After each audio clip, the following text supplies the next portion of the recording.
Whether your beer is in a bottle, can, or glass, kick back and relax. It's Better on Draft.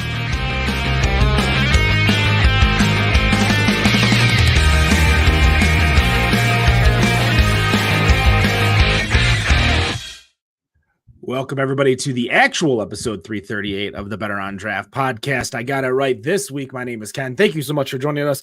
I truly appreciate it. We've got a light show as it is the new year.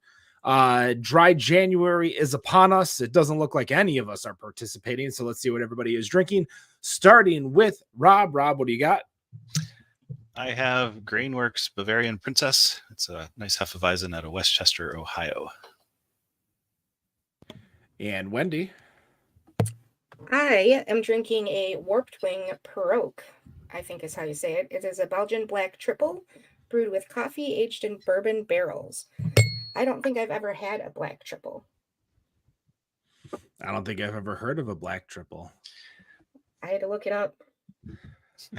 For myself, it has been probably for a couple months straight. Every Thursday after bowling, I go to Speedway and I get two of these nice tall boys for $1.79 each. But once that is finished, I will be getting into the good stuff, which is 2 cans that I have of Allagash White. Great brewery out of Maine. Obviously, if you've never had Allagash, it is so sad that it's still not here anymore. It used to be here. They used to sell it in Bombers here in Michigan. I remember buying them in Bombers at 7-Eleven. Like, that's how weird of a time the early 2010s were. I think I actually bought some in Michigan at a gas station. In fact, just passing through. Actually, I was on the south. I was in northern Indiana and just bumped across the border and happened to see it in a gas station.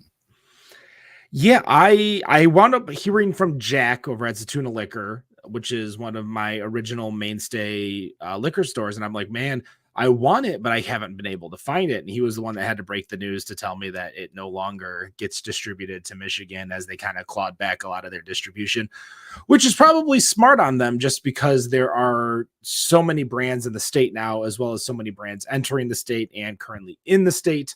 But he tells me I still don't believe it, but I have to believe him because I don't think he'd lie to me over something so minuscule. But he says that I explained that whenever a beer comes into Michigan, it's so hard to stay on the shelves and stay relevant. Like, they kind of show up and then they disappear. Not disappear, but nobody cares anymore. It's hot. It's great. You got it. Now you can get it at any time. And you're like, oh no, whatever. I don't care. But he says that he sells a lot of Toppling Goliath. And I don't think I've seen anyone drink much Toppling Goliath since Toppling Goliath entered the industry or entered Michigan.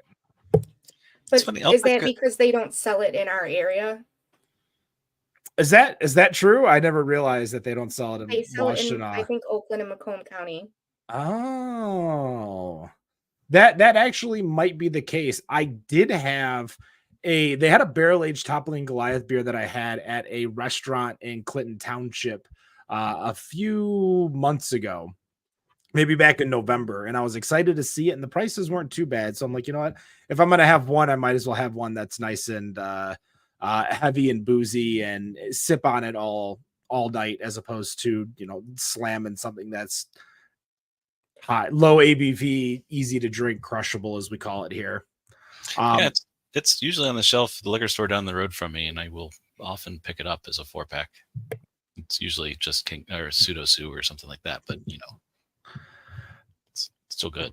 For me, I don't know. My buying habits, I don't want to say have changed since we've started the show 8.5 years ago, but when I want to go out and I buy a beer, like I really buy maybe a half dozen different beers and that's it. Like, Bell's Amber is probably one of the more mainstays of beers that I buy. Guinness, I'll typically buy a lot of Guinness. I love Guinness. I don't know about you guys, but that's just like a easy go-to, easy drinking beer, something that I can always bring a 6-pack to a party. And I know, like, in a 4-hour party, I'll easily get through that 6-pack and be fine to drive because it's not high ABV either. But yeah, I don't really go out of my way to buy anything new. Is there a new beer? Speaking of 2024 new beers resolution, as we'll call it, is there a beer that you still go out of your way to make sure you get, or is there a beer that you always get when you're at a grocery store, bar, restaurant that's like your kind of go to? There's a few Three Floyds beers that I absolutely love when they show up, and they're I don't know if they're seasonal or cyclical, either one. But they'll show up, they'll be there for a while, and then they go away. But Permanent Funeral is one of them. I love that beer, and I will always pick it up when I see it. Sanitarium, I've mentioned before, at Beer Brewery, released last month. At some point, get over there and pick up a bottle. That one's a Belgian quad, and it's delicious. Yeah, there's a couple like that I'll pick up when I see them. Well, you even mentioned Three Floyds, and Gumball Head was a beer that I love to drink. And now that I can get it in Michigan, or I can even, again, I live in Ypsilanti, so I can drive 30 minutes or so to Toledo and get anything I want that's in Toledo. And I can get Maine Beer Company in Toledo. And I don't really go down there unless I have a reason to go down there. And then I'll usually make a stop, but I'm not buying anything more than a bottle or two, and that's it. Like, it's just weird because now I have access to it. I don't try to get it anymore. Yeah, I'm in a weird place too where I had just done the advent calendar, and so I have a lot of leftover beer. So I haven't bought anything for a while. I bought a lot of beer when I was on my trip. So, but I have actually ended up going to pick stuff up at the store. Like today, I picked something up for a TikTok that I wanted to do. And then I ended up getting a Dragon's Mead Final Absolution, because if I'm going to drink this black triple and it doesn't taste the way I want it to, I want to follow it up with something I know I like. So, Final Absolution, Dragon's Milk, those are things that would be a go-to for me, that I usually have that around my house, or I'll pick it up if I know I don't have any. Um, I like to buy a lot of different things though, because I never know what I'm going to be in the mood for. So I don't think I have a specific thing. I do know that if I am at the store and they have Kunin's White Devil, I will buy a 4-pack because I don't know when I'm going to run into it again.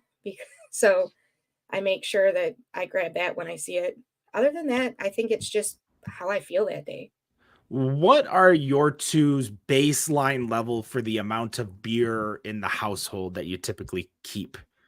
Like, is there like, I need to have maybe 24 cans of beer. So if I'm under 24, I'm technically out of beer and I have to go get new beer.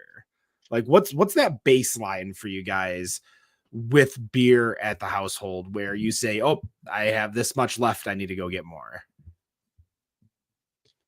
There's two levels for me, or there were two levels for me when my wife was drinking beer with me. Then she just likes stouts and dark, chewy, delicious beers like that. So there would have to be at least 2 bottles of that coming into a weekend. At least 2 of those in the fridge, probably more. But if it was at 2, it would be getting kind of dire. And then my stuff is more, it sounds like Wendy's collection, where I want some variety in there. And so on my can shelf, if it's down to 4 different types of beers in there, then it's time to get some more beers. But the other end of that, when I homebrew, I have 50 beers sitting there usually. So that's a lot of homebrew that I can always, like, it's an emergency beer supply. I've always called it my strategic beer reserve down in the basement. I don't know what you mean by baseline, so I don't know how to answer that question. I don't wait to buy beer until it's low.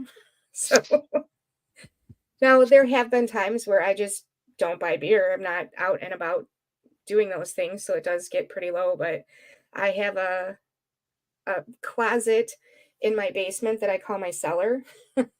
And then I also have a beer fridge in the outside. But because it's outside in the wintertime, I don't keep a whole lot of beer in there because it tends to freeze still. So in the summertime, there's usually a lot more beer in my house.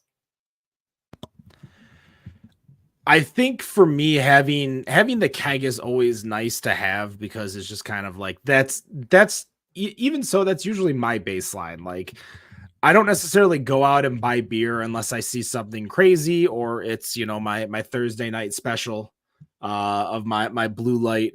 I'm not really buying too much unless it's a beer of opportunity. But even then, like, I've had this Allagash sitting in my house for 2 weeks now, and I haven't touched it. And I still have a 6-pack of Allagash Triple, and I have Bourbon County bottles that I bought. I have odd side beers from last year, not New Year's Eve, Black Friday, that I haven't drank yet. So I do my best to get through my beer before I try to go buy any more, and then the keg's kind of just the add-on.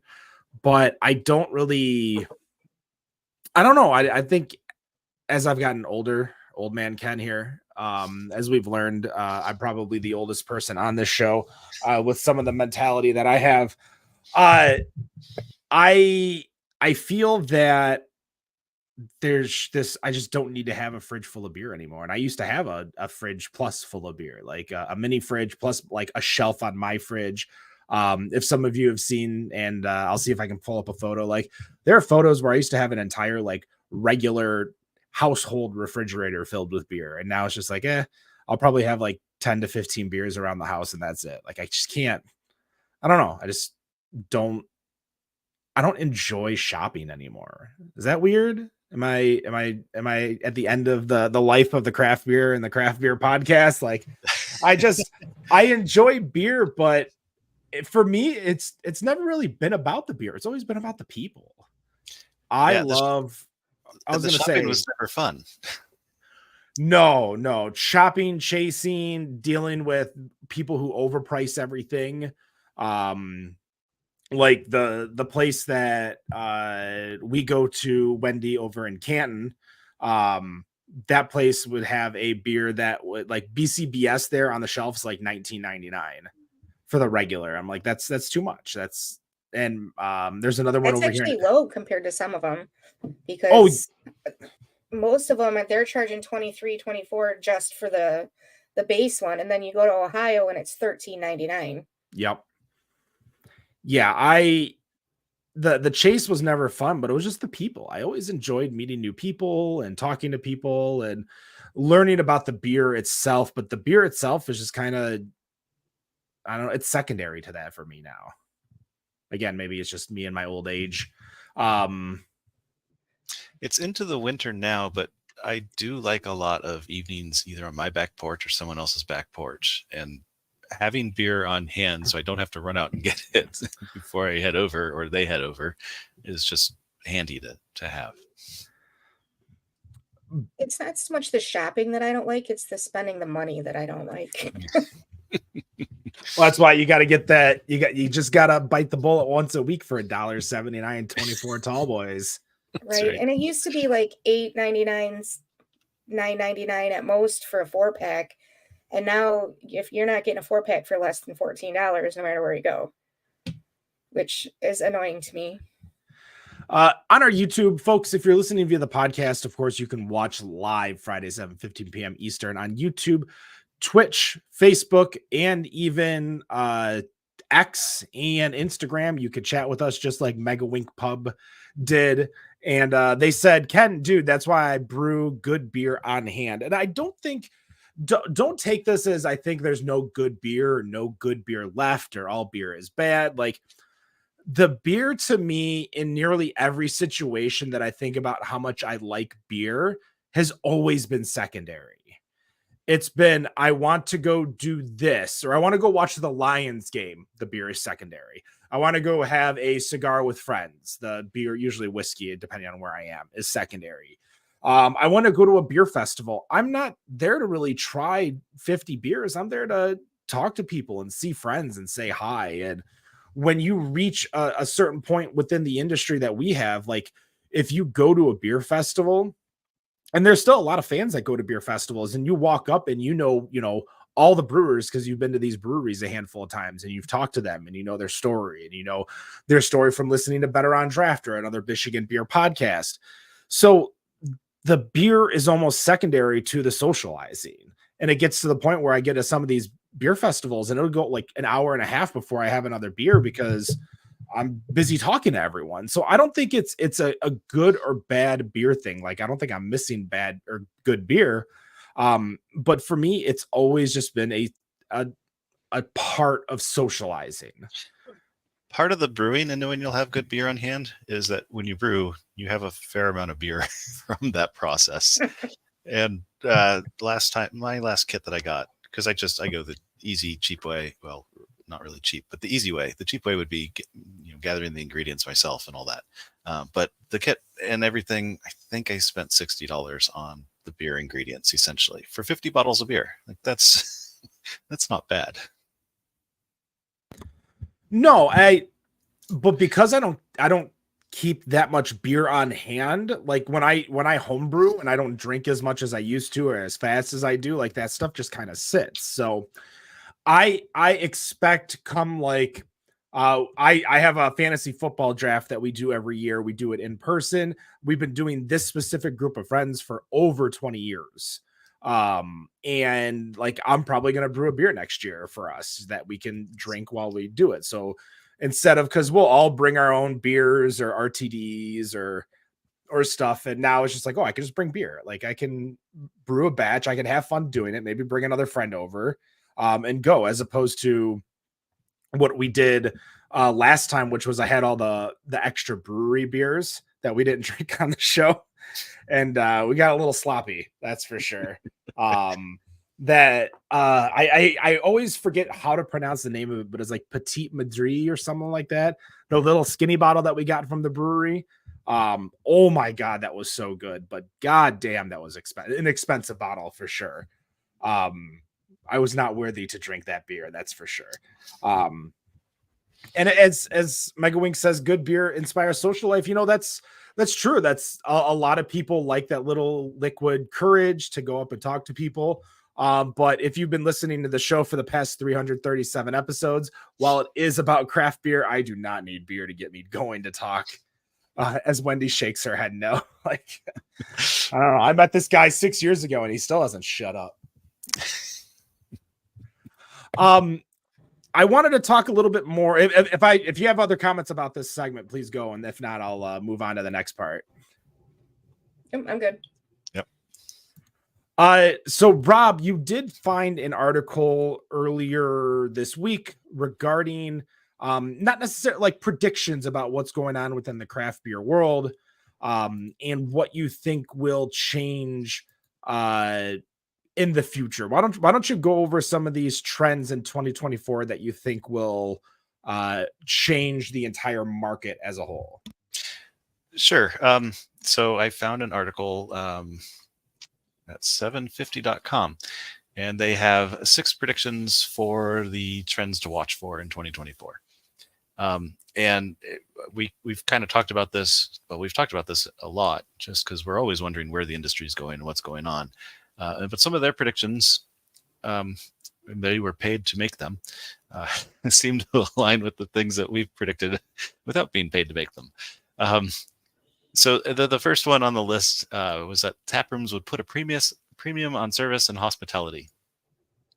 And what they're saying here is, historically, taprooms have not been as incented to be polite or to entertain the beer drinkers, or to make allowances for people to bring their families or their pets or kids even into the brewery. Or maybe not, maybe they're now having to become full service restaurants, just kind of to merge everything together, or to get people to go there because they're maybe not stopping for a drink before they go on to whatever the next thing is anymore. Maybe now this is their thing. They're one stop. So that's their prediction, to see more of that going on this year. And I can think of a couple tap rooms I've been to where they haven't necessarily been super friendly. I would be interested in visiting again to see if they're starting to be friendly or wanting to talk to me. And I'm not talking about during busy times. I'm talking about times when they really could have talked to me. I find that the breweries that I visit that aren't friendly are the ones that close. to be honest. If I look back at the time when I was trying to hit every brewery in Michigan, I do have a job, so I could not do that. um, but they were opening faster than I could get to them. The ones that I found I wasn't real comfortable at or that weren't friendly with me, they were the ones that didn't make it more than a year or two. So I don't really run into a whole lot that aren't friendly anymore. So I find that odd that that was something they put in there. Yeah, they added in just being more than a tap room too as part of that improvement. So I agree. There's a lot more friendly tap rooms, and then as you pointed out, attrition is going to make this a true statements at some point. I can't even tell you the last time that I had a negative experience at a brewery. I guess I've been lucky. I don't necessarily go to when the most breweries I've been to this year were my vacation breweries. So the breweries that I had up in Dallas, the breweries that I had up in San Antonio. I didn't really have any issues with, people helping, people filling up my beer, refills to go check out, carry out, etc. So it's been a minute since I had it, but I think the big issue is that I think there's going to be for these breweries the need to expand further. And as breweries get into food, I think we're going to see a lot of breweries self implode because the food game is extremely hard. Not just the fact that you originally like with brewing, like you have to deal with in Michigan, like the Department of Agriculture. Whereas when you add food, then you have the, different health codes, FDA, all these different things that get added to your limitations. So I think a lot of breweries that are going to try to save their business may get into food and may, expire. But I also think trying to do everything is going to hurt a lot of breweries as well.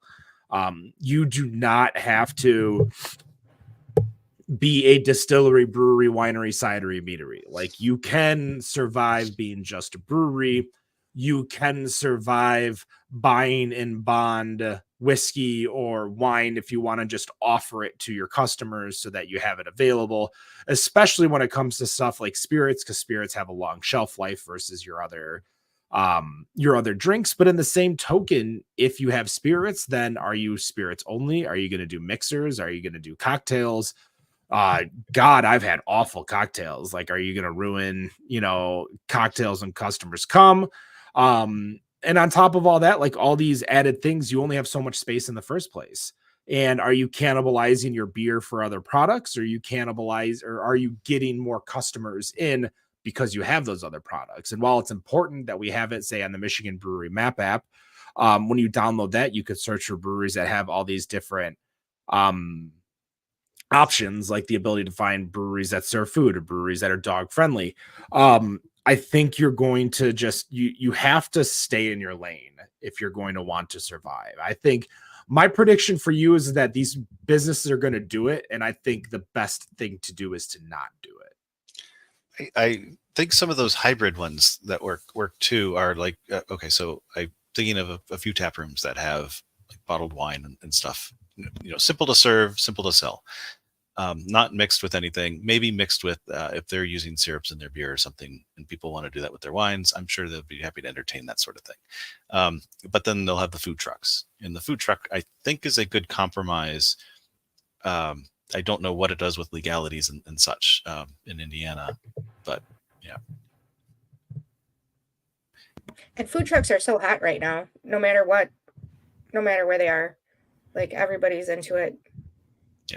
Yeah, I'm thinking more in Indiana. I feel like the law has changed, but I don't know for sure. There was a legally minimum required menu, which is a really funny thing to Google, the Indiana legally required menu. Like there's a lot of very classic ones out on the internet for people who knew about this silly law.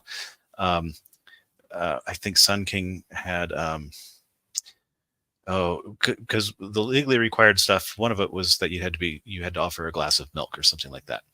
And I think they had dehydrated milk and they would rehydrate it for you. Like they had powdered milk and they would rehydrate it for you, something like that. And they had like a Pop Tart or something that was super high priced because they really didn't want to get rid of it because then it would be off the menu.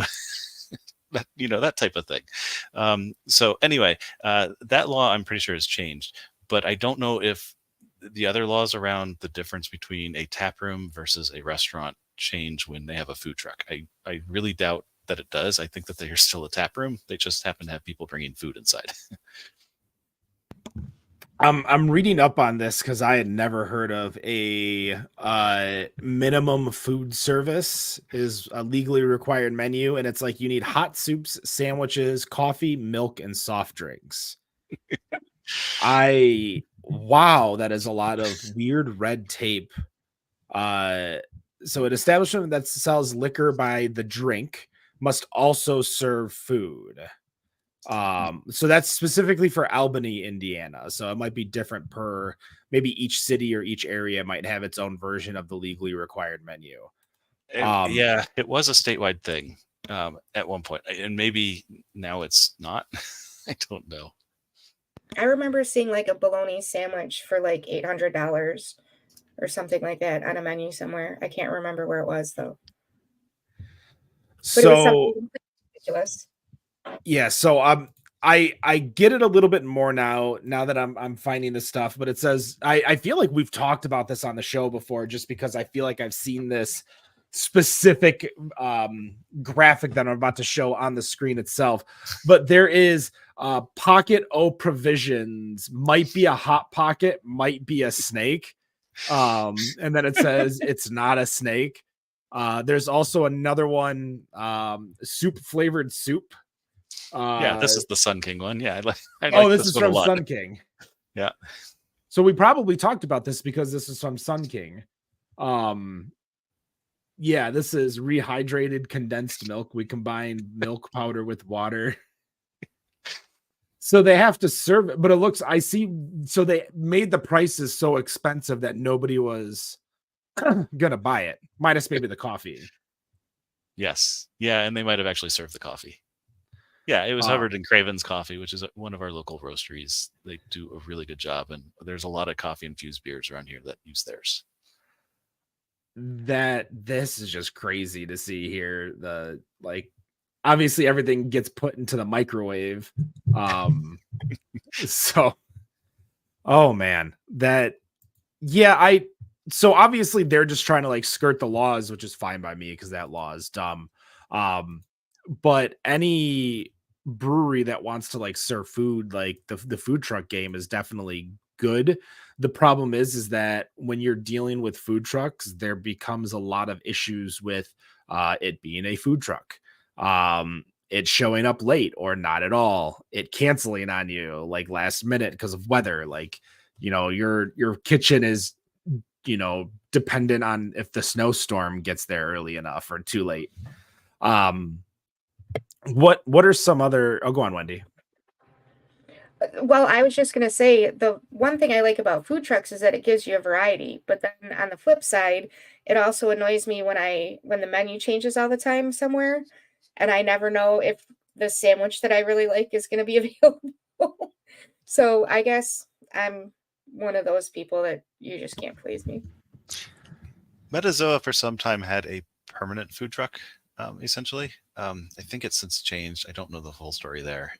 I don't get down there as much as I used to, but it was a pretty good barbecue truck that just lived on their parking lot. That's where it was. But it wasn't part of Metazoa. It was just their food truck. Townies in Ann Arbor, which recently closed, had the exact same thing where they had a food truck on site where they serve food. But Wendy, and just like beer, you could just get a different sandwich. Just try all different sandwiches all the time. Sandwich taster flight. A sandwich taster. I do.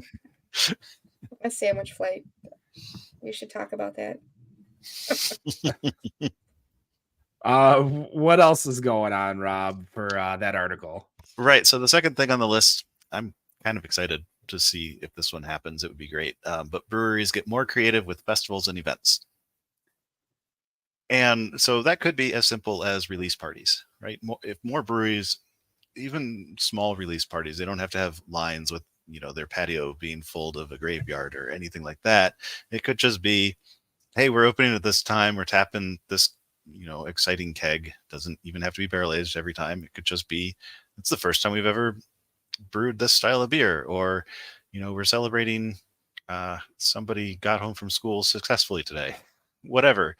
And just tap a big old keg, but have everybody out there and just a party. That it could be as simple as that, or it could be like a real festival, with a tent out in the parking lot or what have you. Do like 450 North does and have the big old pumpkin maze festival. That thing looks like a lot of fun. I would love a lot more beer events than I mean there's plenty out there. There's not really too much around here, but not even necessarily beer releases, but just throw a party. Give me a reason to go out and hang out, have fun, and drink beer in a plastic cup outside and listen to some random band cover the presidents of the United States of America. For like yes. He's got a very specific picture in mind, I'm sensing. A buddy of mine, he's got I call it Millennial Dad Rock Jam Band. And these are the bands that they currently like cover a lot of, which is like Red Hot Chili Peppers, Tool, like that early 90s, mid 90s type music. And I got them to finally I said, you should, because they do multiple sets. I'm like, at the end of a set, you should do Peaches, because Peaches is a fun song that I think everyone gets into.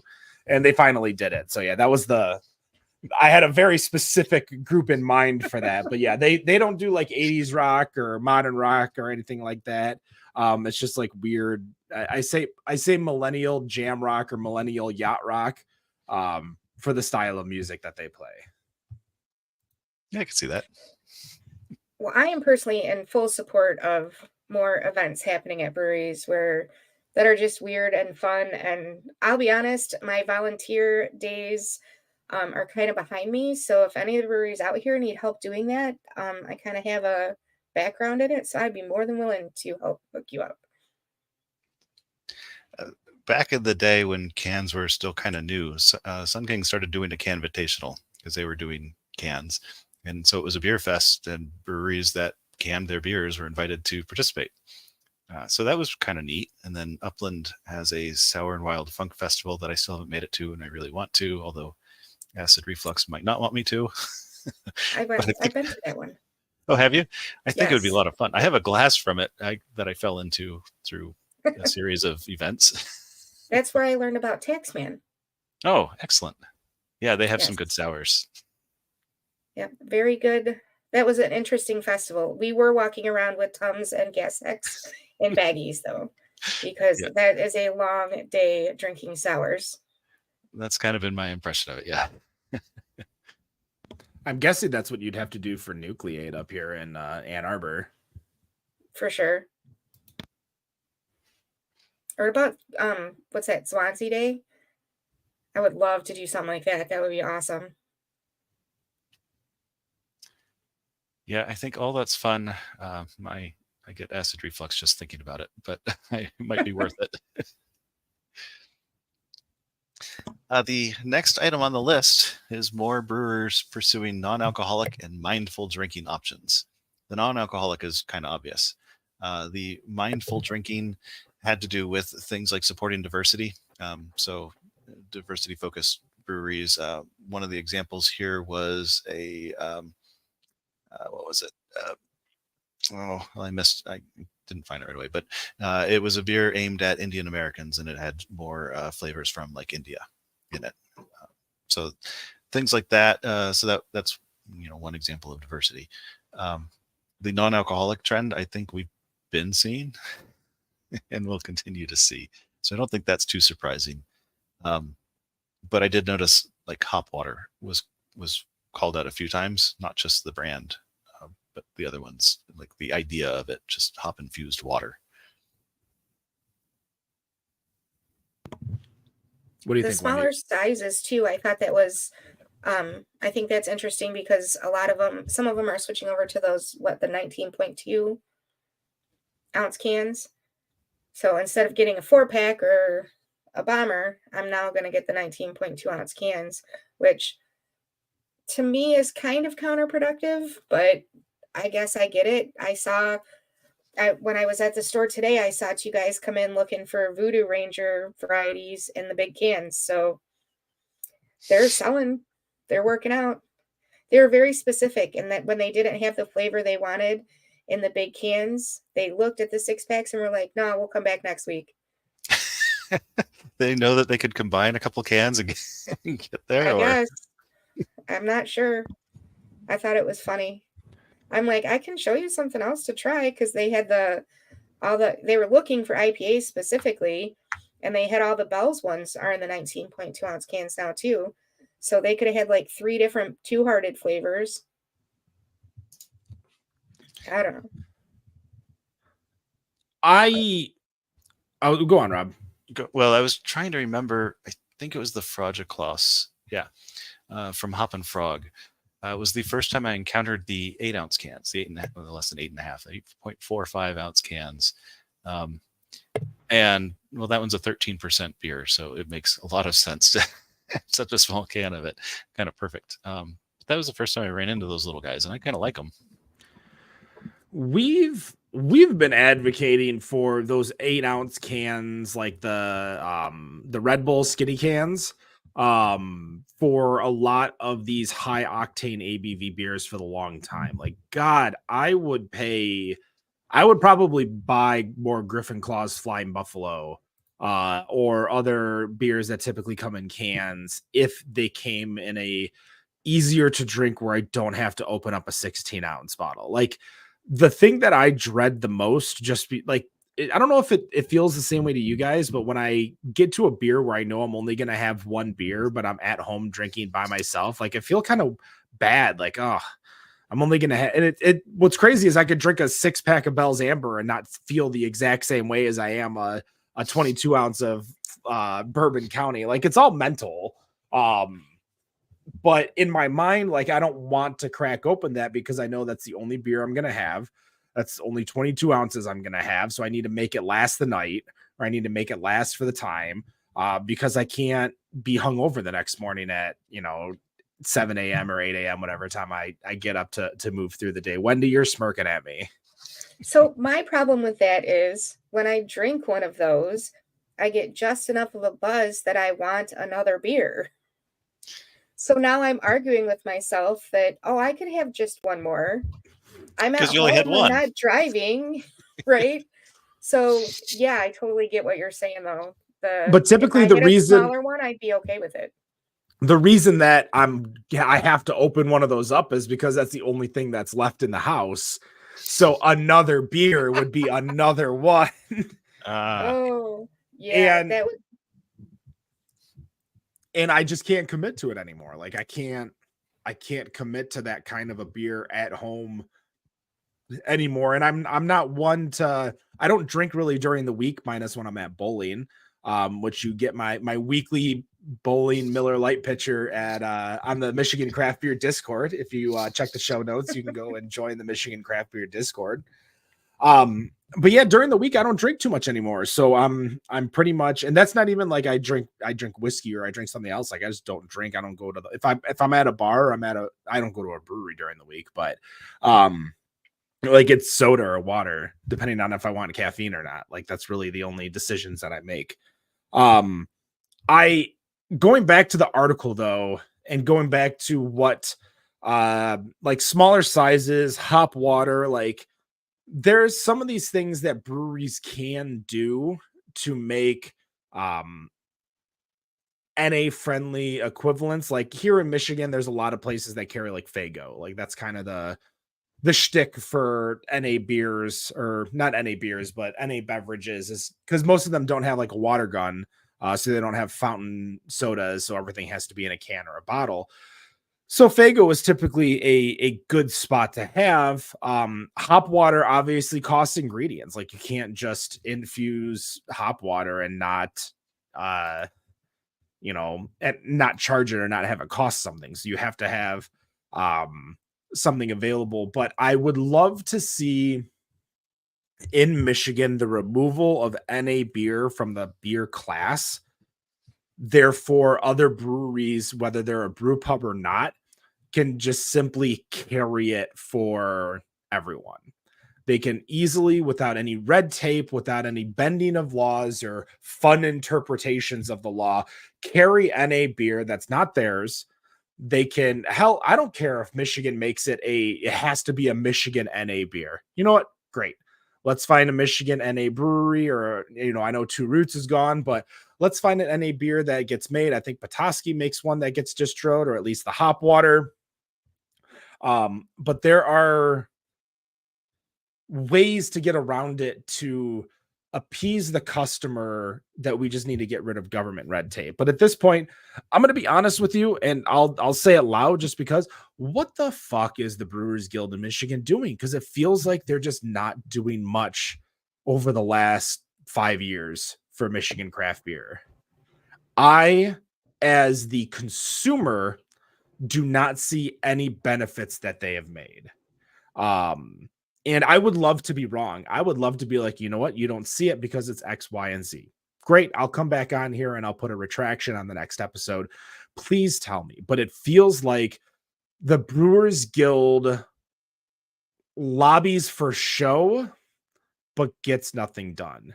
And the fact that we have a craft beer fan in Michigan Congress right now, the young lady from Water Levette, that I always forget her name when I want to bring her up. I think it's Rachel. She was on our show. She was a guest, so that makes me even more of an asshole.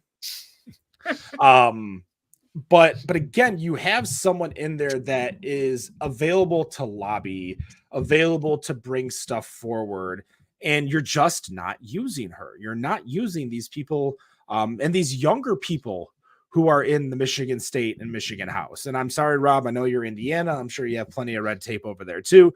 But at least here in Michigan, like, the fact that NA beer is stupid. Like, I want to buy Athletic from Athletic Brewing website. I want to buy the stuff that I can't get at the stores here because they don't distro, because they make very small batches of it. They made a goddamn alt beer and I couldn't have it. Like, oh no. That, do you know how, like, I might quit drinking if you give me an NA alt beer? A little bit, just a little bit. No, but I mean, I understand that you are. That's why I'm laughing so hard. Like, what if Athletic made an NA triple, like the flavors of a Belgian triple in an NA form? I would be all over that. That's the thing, but you're not going to be able to buy it because they're not going to distro it here, and we can't buy it online because it's beer. So yeah, so that's the thing, that these NAs and mindful drinkings and stuff, like the stuff that we want these bars and breweries to have,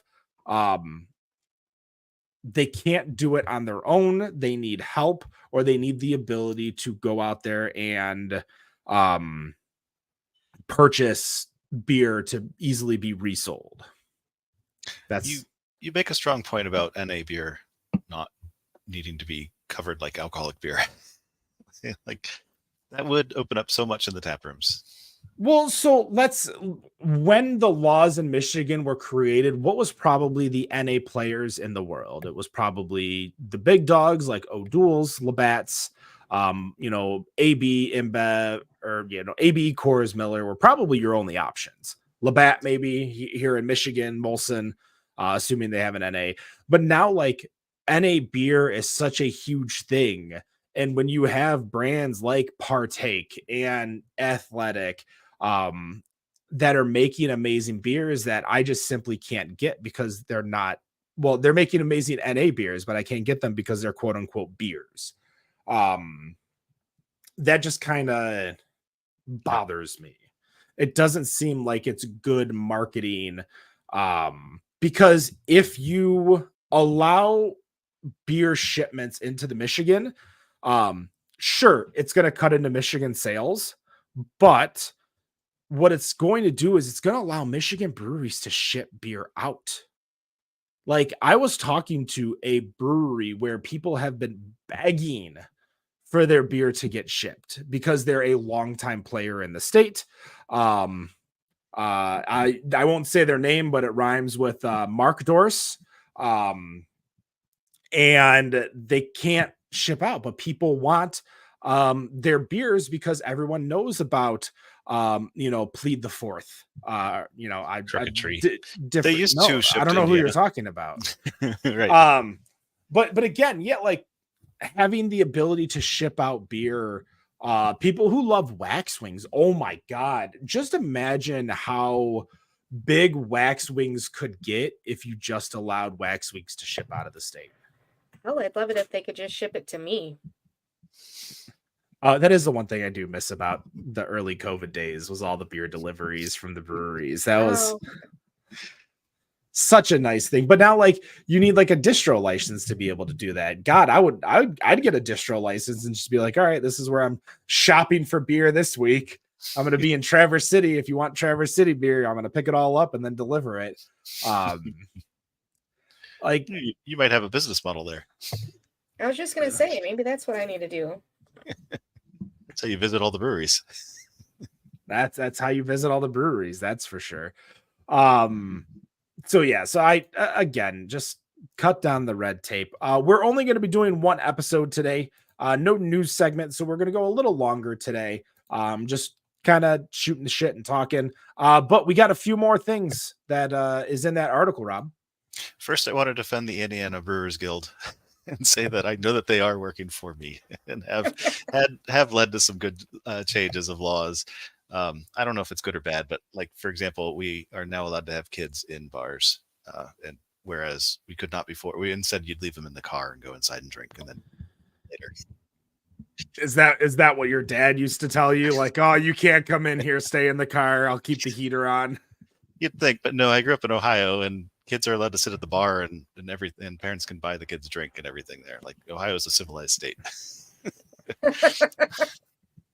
Buy your kid pull tabs to keep them occupied. I'm sorry, that was a louder laugh than I expected it to be. Number 4 on the list is that beverage companies ditch carbonation to attract customers. And this one is more aiming at the youngers, apparently. That I guess they don't like the fizzy bubbles. I'm not sure exactly, but that was the prediction that they're making. I don't think it's completely wrong. It's an interesting idea. Hop water could kind of be there, if it's still water. But there's some like Twisted Tea, for example. I don't remember if Mike's is carbonated or not. It's been a while since I've had a Mike's. I'm pretty sure. In a can. Yeah, Mike's is carbonated. I think Twisted Tea. Oh, it might not be carbonated, but I'm pretty sure Mike's is carbonated. From what I recall, being a 14-year-old drinking it. I just got some for my daughter when she turned 21. See if she liked any of these things. She didn't. I don't think she ever got to it. So I might still have a Mike's, maybe. We can do science right on air. I'm sure there's enough sugar in it that it'll still taste exactly like it did all that years ago. Probably. I mean, being the youngest person here, but is carbonation an X factor for a lot of these breweries or places? Are people looking for less carbonated beverages? I never thought of that.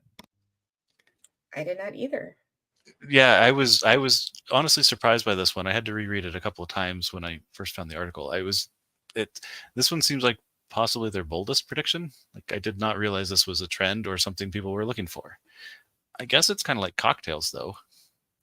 Those don't have to be carbonated, depending on what's mixed in there. Yeah, I don't know. So I am not usually a fan of the hand pulls and the nitro because it feels like it's flat to me. I don't like it too carbonated, but I like that happy medium in there. So I don't know. Maybe it is an issue.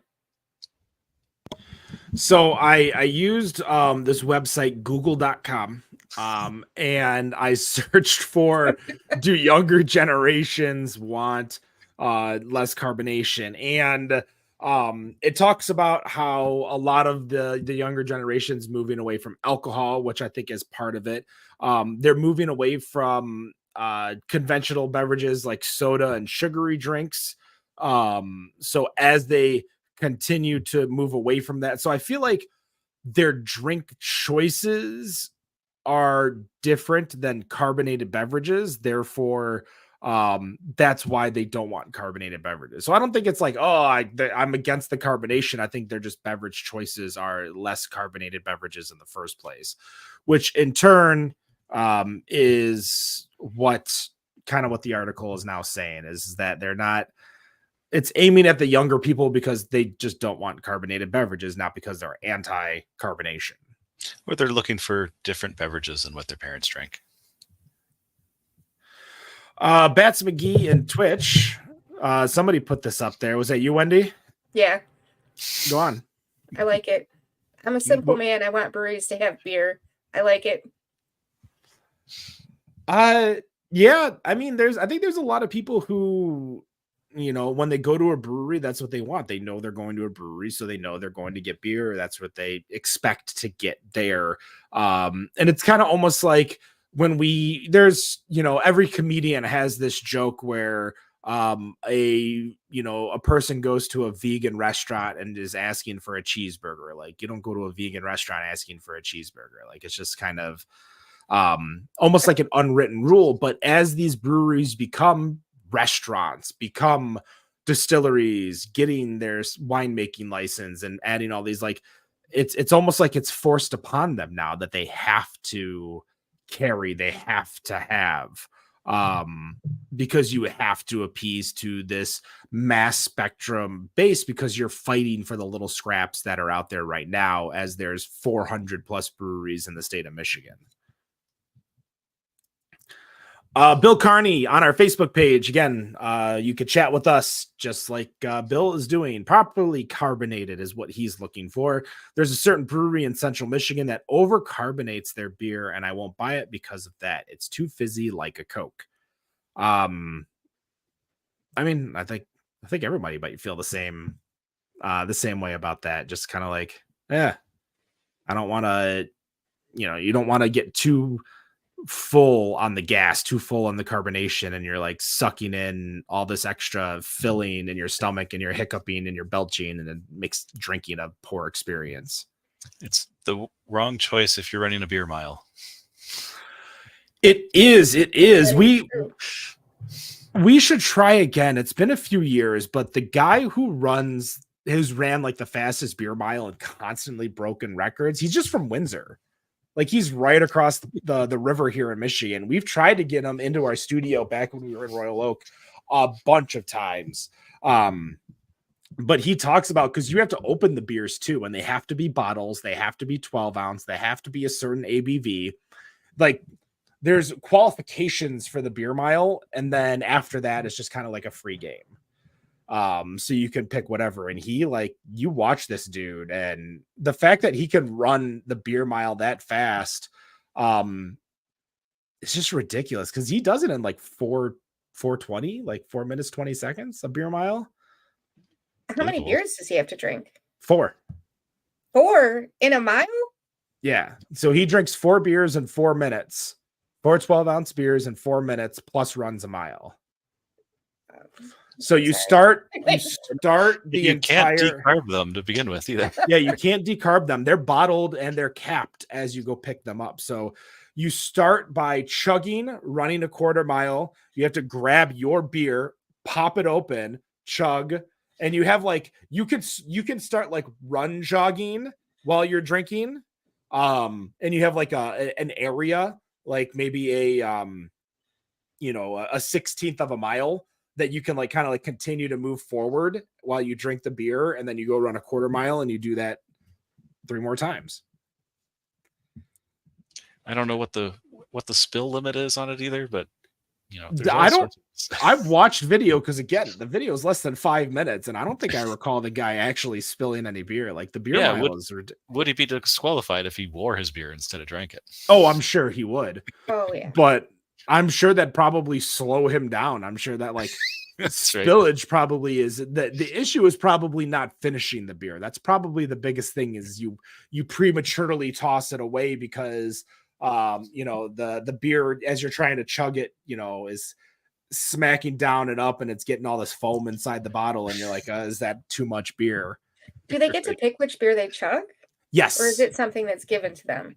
They get to pick which beer they chug, but it has to follow the bottle rule. So it has to be a bottle, a 12-ounce bottle. It has to have a specific ABV minimum.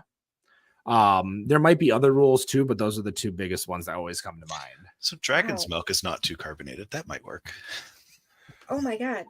4 dragon's milk? Jesus. That's how they I come. wouldn't be able to finish running. I'd chug it and just be like, plop. By the second one, at least, I could probably. It's going to take more than 5 minutes for it to take effect. I don't think I can do a mile in 5 minutes, though.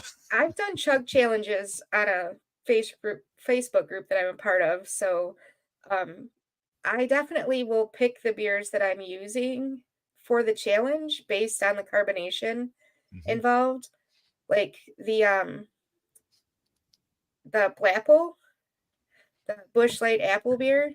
Too much carbonation. I can't chug that. I can't even chug 8 ounces of that. It is halfway through. I'm ready to spit it everywhere. Yeah. So I don't know if I could do this beer mile. This Bavarian Princess is quite carbonated. It would not be a good choice. And it's in a can, so it doesn't count. It's easier to shotgun a can. Right. For those of you that are listening, go follow us on Twitch. If you do, just like Capri Sun 98 did. We appreciate that. Give us a like, give us a follow, everything like that helps us. That's free to you to like, follow, and subscribe on all of our social medias, and it helps us immensely. I want to know what you guys think. So for me, I think I could do a beer mile in, I would say 13 minutes. And that's because I'm not fast in the first place, so I doubt I could run a mile in sub 10 regular. So I think I could do 13 minutes. But the beer choice, honestly, like if it's allowed, I would do Guinness. Like that would be my probably beer choice would be Guinness, just because I can slam. But again, whether it's the nitrogen or the fact that the bottle isn't 12 ounces. Both of those probably break. But what time do you think you could do a beer mile? So I am a runner. I know I could do a mile in 8:30. I've done that multiple times. These days I'm in the low nines. So I know I can do that, but the drinking part is the wild card there.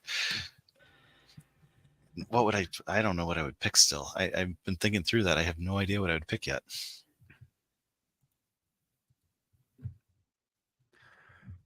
Yeah, so here is that, so somebody in here, there's people that are drinking. Let me actually get the screen share. Oh, that's the camera. Let's go to the screen share.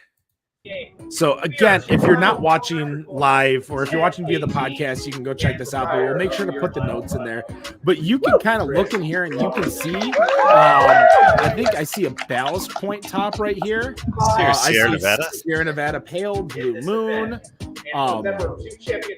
So these are all the beers that each person is drinking. It doesn't look like they crowd the line, so it looks like there's only a handful of people, but you just basically grab your own beer and go. Let me see if I can. It looks like it's literally about to start here, so we'll let this video play.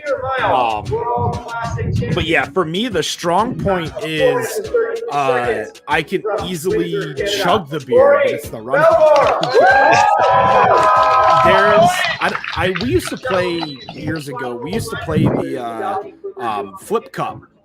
But instead of a 5-man team where the end of the 5-man team is just a 5th Flip Cup, would always be like a big chug, like a 32-ounce chug.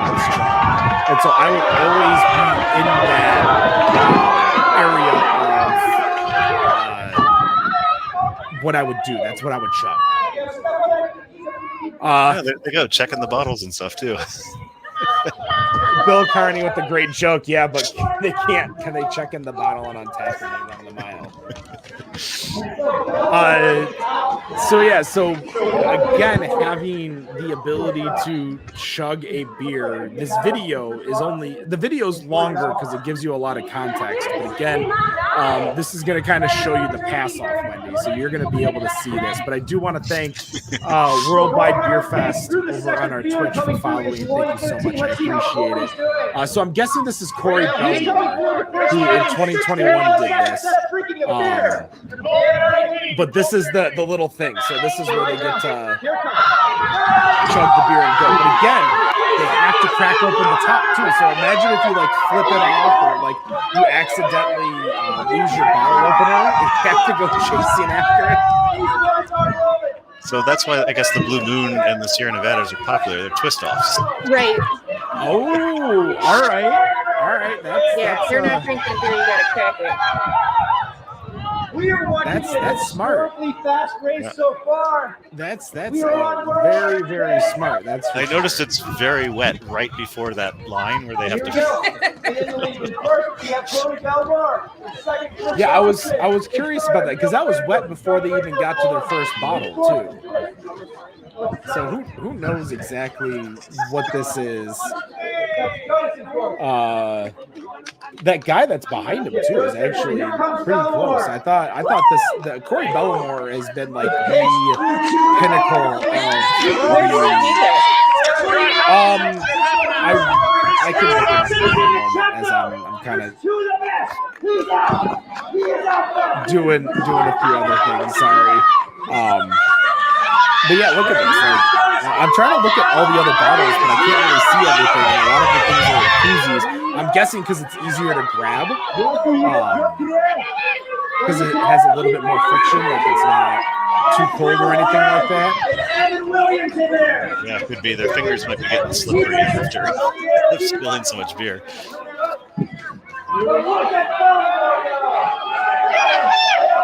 All right, I'm looking at the Beer Mile Org. So this is a nonprofit apparently. Women's beer mile record is 616 or 603 now. The current male world record is 428. Only 12 men have broken the 5-minute barrier. Corey Belmore is Canadian, which probably makes sense. Because he is able to drink it that fast. Here we go. I'm guessing maybe there is specific places, but it looks like 2023 was in Chicago, 2022 was in Belgium, 2021 was in the United Kingdom.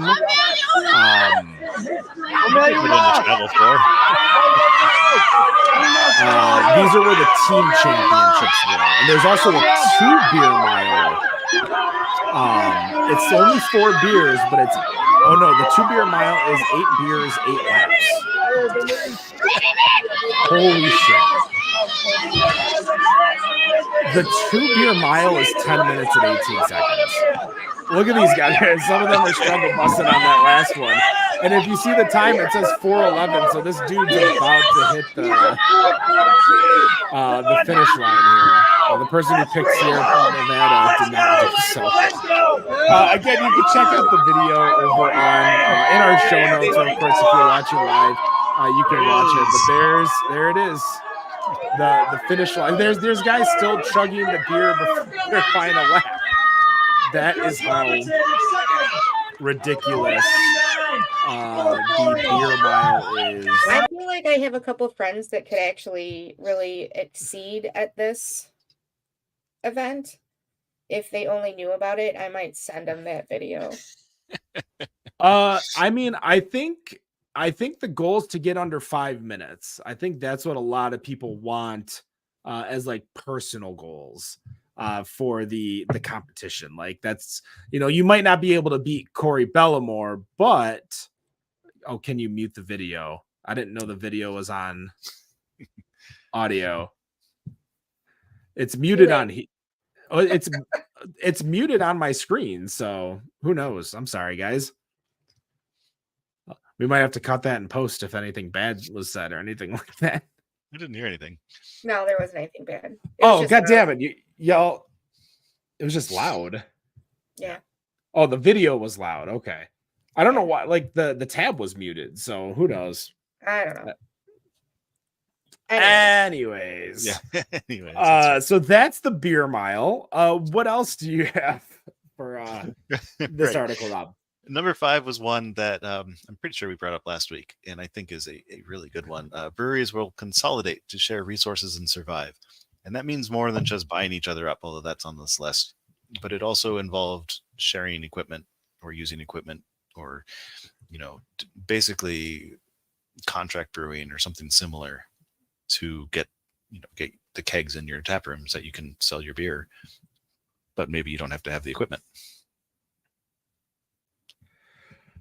I mean, I've always been a proponent of like you don't want dead space, dead air, dead tanks. Like you want to be able to brew. So I think, like, I don't know what the laws are for contract brewing, but being able to brew or contract brew, or even if a brewery wants to open and just contract somewhere else, they don't brew on site, but they just, they're a brew pub, so they bring in all their own beer. Yeah, or maybe they brew test batches and contract out the big batches. Yeah, I think there's definitely a lot of space in the state of Michigan for breweries to be able to combine, collaborate, and work well together. That's one of the many things. There's a lot of breweries that have a lot of space because they're not brewing as much as they used to, like Dark Horse. Like I'm sure Brew Detroit still has plenty of space because they're a contract brewery, so they probably have plenty of space to be able to contract out. Same with Dragon Mead. Like they got 2 facilities now. They could probably contract out. I don't know if Kunin brews at both places, but I know Kunin ain't making the same amount of beer that they used to make. So they could, contract out and keep the space going. And not only does it make them money, Kunin, but it probably saves money elsewhere of upkeep and utilizing your own equipment to be able to brew your beer somewhere else. But again, then you have to buy the beer, and therefore you have to be a brew pub, and you have to follow brew pub laws, which hinder a lot of other things. So yeah, I think that the location is going to determine a lot of that. Like if you contract brewed it, is it your beer, or do you have to buy it through a distributor? How does that work? Oh God, yeah. If you gotta buy through a distributor, because they probably have a deal, so you have to buy your own beer through a distributor, and now you're losing all that extra income because you have to not only pay to get a contract brewed, but then you have to pay to buy your own beer from the Right. from the distributor. Oh no, you threw a wrench into everything. one of my favorite things when Brew Detroit first opened was that they used to sell their low pours. So you used to be able to buy whichever beer that they were making. If it was a low pour and they couldn't sell it, they would sell it to you for a cheaper price. So I always thought that was awesome because I'd just be like, okay, I'll take 3/4 of a can for $2. That Did was you a know long what time ago. beer They it don't do was, that or was it anymore. a mystery beer? No, you knew what beer it was. They didn't do the Dum Dums mystery flavor thing. The just mystery thing would have been awesome though. whatever the next batch that they're going to be bottling or canning or whatever, they just start pouring that one in that can. You get a mix. Doesn't Yeah, the it could- bowling warehouse have a They machine have a machine, that you yeah. can press and it gives you a mystery beer? Yeah, a soda machine that basically you put your money in, you buy the beer, and it's a mystery beer, and you don't know what it is or what might come out. I was just curious, like, could it be depth, or could it be, a Malort barrel aged sour or something? Like, you never know what could come out if it was just a randomized. Well, this was still Beer. very early days of Brew Detroit that they were doing that. So it was a lot of the I think they were brewing Atwater then. They had just started brewing Bad. Not Breaking Bad. No, the what's his name's beer? No, they were brewing bad. The Kid Rock's beer. Oh, Badass. Badass. That's it. I- Badass. I thought you were talking bad, like out of Lowell, Michigan, because there's Bad Brewing out No. of. I don't think it's Lowell. It might be a different city, but it is out of Michigan. We do have a Bad Brewing that has a yellow smiley face as their logo. They're about to celebrate an anniversary too, which I've heard a lot of positive things about their anniversary party. So if you're in the area, I think it's near or off 127. Go check it out for sure. I've always enjoyed their beers, so you should definitely try them out. That is one of the few breweries I've been to this year. We went to a Mason, Bats McGee says, correct. Yeah. We went to a place that was doing a closeout sale on plants. That was a little bit north of it. And I'm like, well, if we're going to go up here, I get to choose where we go for lunch. So I chose Bad Brewing, which was a neat little spot to go to for sure. So thank you, Bats. Go on, Wendy. That's my trick. Yeah, I'll go with you if I can pick where we eat, and then I pick a brewery so that I can have beer. But that's why people keep inviting you. But see, that's the thing though, is that for the most part, brewery food game is so on point. And it's one of those places where like it's typically priced a little higher than normal versus other places, but the food is just typically so good that nobody really bats an eye when you suggest a brewery for a food spot. So I know this is kind of a little off topic, but when I was in Alabama, I did that to my family a couple of times. We were out and I'm like, oh, hey, let's go for lunch. There's this brewery down the road. And the first time it was great. We all had hamburgers. It was fantastic. The next time we did it, I thought that there was like sandwiches, but they just had different styles of hot dogs. Okay. Hot dogs are sandwiches. But I mean, the food was really good. I'm not going to lie. It was an amazing hot dog that I had. I had a hot dog with pimento cheese. I was down south. That's all I have to say. But when it came time for dinner, my mom was like, can we please go someplace that's not a brewery? Julia has said that to me before. There's two places here in Ann Arbor that I tell people all the time, like if you can get to Blue Tractor during their happy hour, you can eat amazing food, drink really fucking good beer for dirt cheap. And when I say dirt cheap, I mean like you're getting like $3 to $4 pints because it's happy hour, and you're getting like $5 appetizers of barbecue food. So you're getting like burnt ends, you're getting really good food. So like the happy hour, but there is, which is really overpriced, Beer Camp over in Ann Arbor, over by the hockey stadium, I believe, over there. And that place is just like Wendy had with the hot dog place. This is a sausage place, sausage, cheese curds. Like they have a lot of to-go food. But like their food there is all, hot food is all sausage. It's so fucking good. When people are coming into town or something like that, especially because it's only like 2 miles off 94, it's an easy suggestion to be like, hey, oh, you're heading to Kalamazoo, stop here for lunch. Oh, you're going all the way to Detroit from Grand Rapids or from Kalamazoo, I should say, or from Chicago, stop there from lunch. Yeah. Go on, Rob. I'm surprised that place with that name exists. Sierra Nevada has a beer camp, and they had that whole beer camp across the U.S. where they did. So this is BIER. Okay, so that's all right. But beer camp might actually have existed longer than Sierra Nevada's beer camp. Possible. Oh, you mean the one in Kalamazoo? No, this is in Ann Arbor. So I was just saying because it's off 94. Gotcha. Buttbone says, amen to brewery food being on point. Breweries have become my family's first pick. Yeah, I think they typically always have, if they have a full program there, the program is great. But breweries need to either do it, have food, or not. Like, I don't want your half-assed version of a hot pretzel, like, or the legally mandated menu. Yeah, like I don't want your goddamn hot pretzel. Like, just either give me salty snacks. So give me regular ass pretzels, like just stuff you find in a bowl that makes me all the salt thirsty and want to drink more. Or you give me like the Pop Daddy pretzels or popcorn, or have a full program. Those Pop Daddy pickle pretzels? The dill pickle ones. That's amazing. Sorry, I had to throw that in there. You're Sounds fine. like something I want. You're fine, but like, popcorn, great, fun. Don't be trying to feed me something you put in the microwave as food. Like, I just don't want that. Like, just allow me to bring in food or give me salty snacks. That's I my don't know. Kunin's has those little mini pizzas that I think are awesome. It reminds me of being in high school. I don't want to say that there's a specific brewery I had in mind when I was making my commentary, and that was Kunin, but that was Kunin. When I said, don't give me that fucking big ass pretzel, just give me something salty to snack on.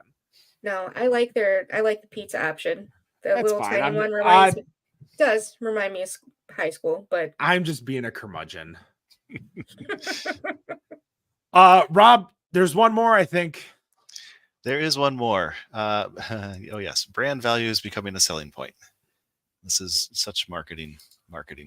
But yeah, it is differentiating by defining your brand, getting your brand out there.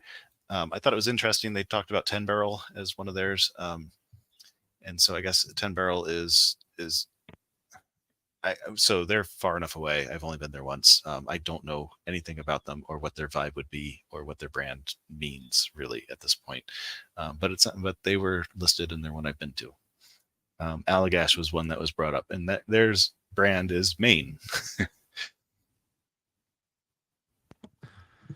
The Allagash Brewery is a great place to go, but it's hard for me to not say that they are not a benefactor of where they are in Portland, Maine. The reason I say that is that if you go to Allagash, there's a brewery within like a 10-step walking distance. And then there is like this shared working space, which has 2 or 3 more breweries and a distillery. So having something that close to where you can just take an Uber into the spot, hit up 6 spots, and then take an Uber out, very, very beneficial. But the Allagash Beer Garden is beautiful.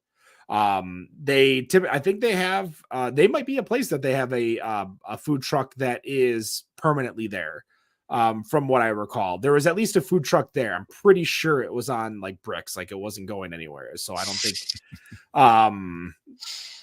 the visualization was there. You understood what I said. Yeah. There were no wheels anymore. So yeah, so like I think Allagash gets that. I think a lot of places have that beneficiary. Like if you go to Grand Rapids, you go to Asheville, you go to these places. So having a brand value being your selling point, there's you gotta like I more see Loaded Dice. Loaded Dice is a brand value. It is a brand about gambling and beer. All the beer is kind of about it's a little I want to say like it's very men specific, men focused, even though one of the owners is a woman, but like you got a lot of references to 69. You get a lot of references to Hugh Hefner.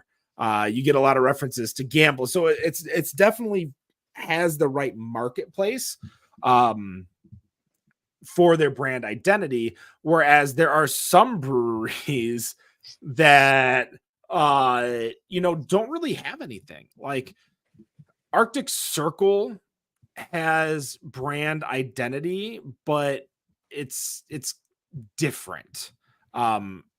Sherwood, what's Sherwood? Like that's not really too much. Kunin, what's a Kunin? Dragon Mead, what's a Dragon Mead?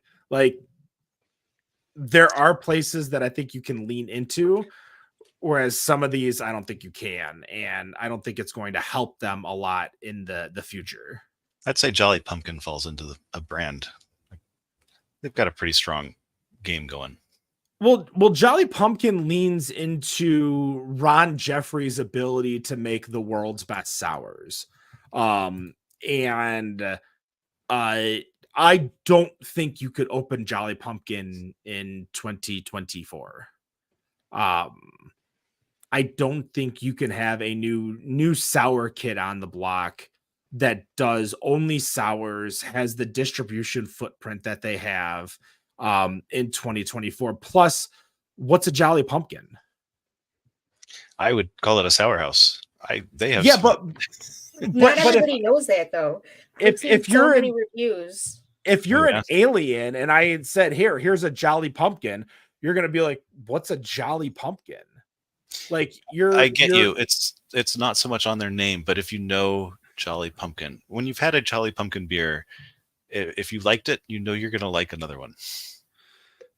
But so they're leaning into what they do, which is good, which is fine, but there's no brand identity until you understand the brand, and then you get the brand identity.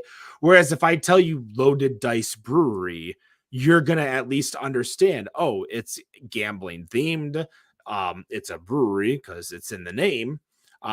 Whereas and not what's North Center Brewing? Like, you don't know anything about it other than it's on North Center Road in Northville, Michigan, just south of Baseline Road. Just thought it was the north part of the center of something. Yeah, so like there's some breweries that are able to do it, and you can't just go change the name of your brewery.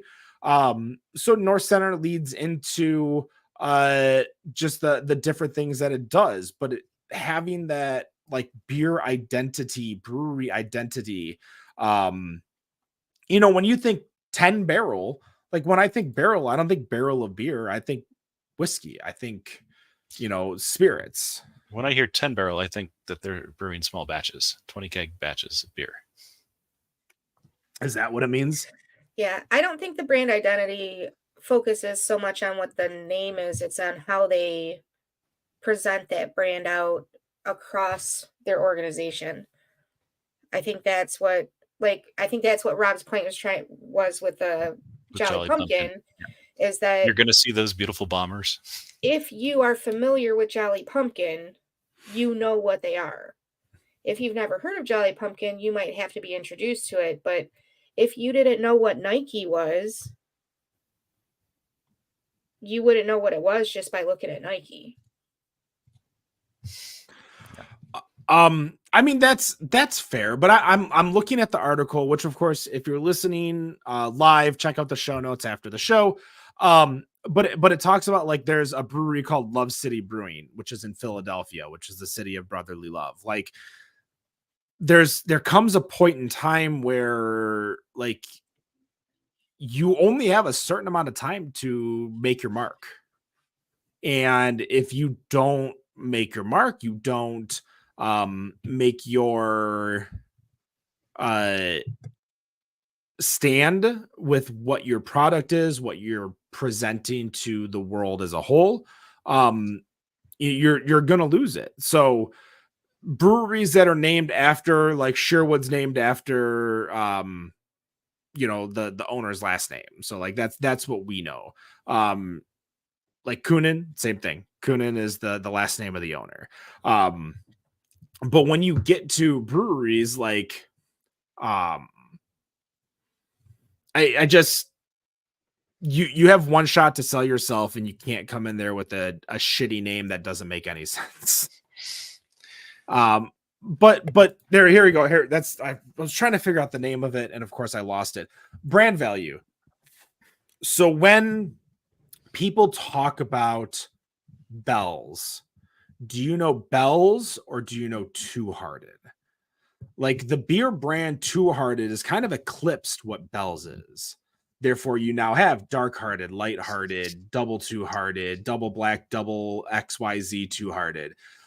It's the same with Voodoo Ranger. Voodoo Ranger became the brand of New Belgium that everything's just Voodoo Ranger now, even though I still call it Fat Tire too many times.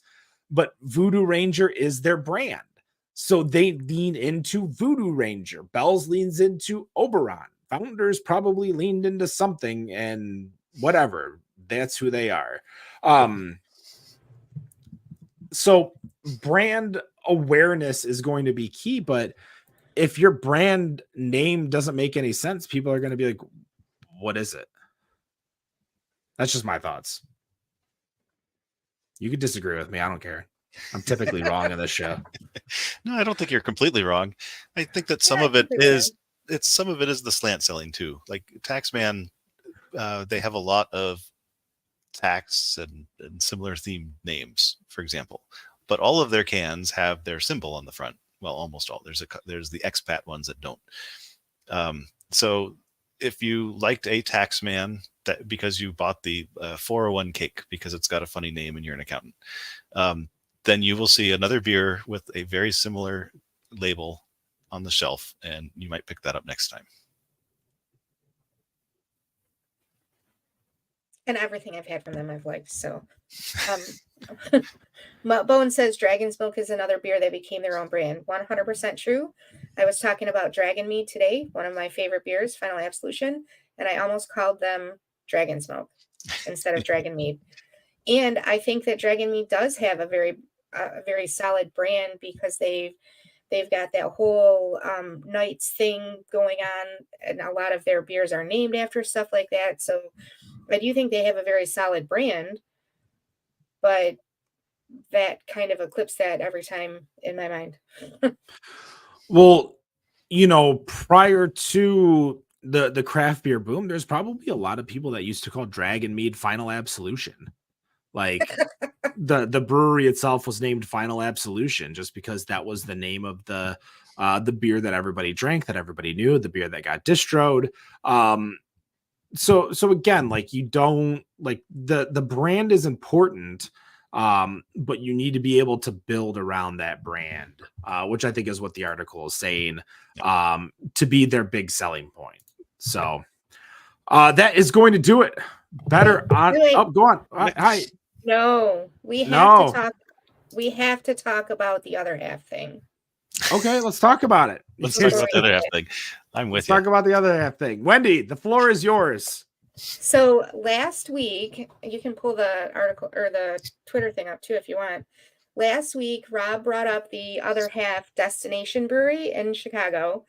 And I was scrolling through my Instagram last night and I saw the Afro Beer Chick, who, if you don't follow her on all the social medias, you should, because she has got amazing content, posted about the fact that she went to the other half opening. And I got to pull it up because it started out like she said it was a great place. Prices were kind of high. They wanted $16 for a pint. That is crazy. And then somebody else responded and was like, here in Chicago, we have a lot of really good beer. $16 is a pint for a pint. I don't think you're going to get your neighborhoods to support that. And by the end of the night, other half had responded and they updated their prices. So I just wanted to bring that up. One, because would you pay $16 a pint for a beer? In Chicago, no. At a Lions game, maybe. Yeah. Like, I don't even think at a Lions game I would pay $16 for a pint. I'm going to find that's when I go to the cheap beer. Like, I'm not paying $16 for a pint no matter where I'm going. And your destination has to be pretty fucking awesome for me to pay that much. Now, nope, I'm not even going to go there. The other question that I have is their response to this was pretty quick. Why do you think they started with such a high price point at the opening and then we're like, oh no? Yeah, I wonder if they were trying to see if they could do it.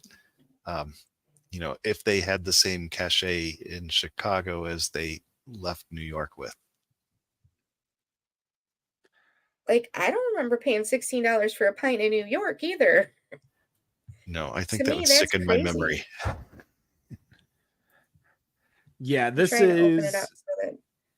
Yeah, there's plenty of people who are responding, obviously, to Afro Beer Chicks commentary, which came from the other half. But a lot of people saying, this definitely seems a little bit like price gouging, like you're taking advantage of the area that you were. But I think they this might be one of them, how the kids say, fucked around and found out, where they tried and it didn't work. Like, they probably thought they could get people to pay this kind of beer or this kind of money for their beer, and it looks like they realized that they can't. That's for sure. So if they were going from $16 now down to $9, I mean, that's a massive drop. That's almost a 50% drop on your highest priced beer. That's if you were trying to sell it for 16, but you could sell it for 9 and still make money, that's that kind of proves what we all know, is that, inflation isn't necessarily the largest issue with price increases. It's more price, gouging, because you're taking advantage of all the other prices going up. It could also have been a strategy with the opening. If it was just at the opening that the price was that high, to get people to leave so more people could get in, or something like that too. I mean, that's not a bad theory. But wouldn't you want them to come back? Another day, maybe, but on opening day, maybe you want to get as many people through as possible.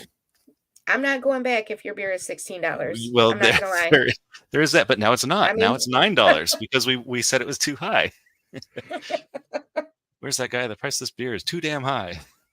So I would like to say kudos to Afro Beer Check for calling them out on it. Like, that's important that we do that when we see things like that going on, that we say something and are like, hey, it might be a nice place to go, but I'm probably not coming back because I can go over here and get very good beer for a much lower price point.